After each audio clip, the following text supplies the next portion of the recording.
my YouTube channel. For today's video, I wanted to try something new. So, I tried this makeup set. Since it's October, I created this Diwata look using this Diwata makeup set by Filipinta Beauty. You can visit them in Instagram. Just a disclaimer guys, this is not a sponsored video. I just wanted to show you guys how beautiful their products are, and I hope in the future makapag-release pa sila ng mas maraming products kasi maganda, as in maganda yung products nila, they're pigmented and they're also affordable. And since Halloween is near, I want to give you guys my treats in advance, so I'll be giving away one of my favorite Filipinta lipsticks.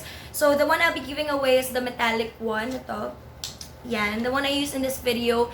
All you have to do is just subscribe to my channel and comment, support Diwata, support local, in the comment section, and I'll be choosing the winners next week on my next video. So if you want to find out how I created this look, please subscribe to my channel and watch this video until the end.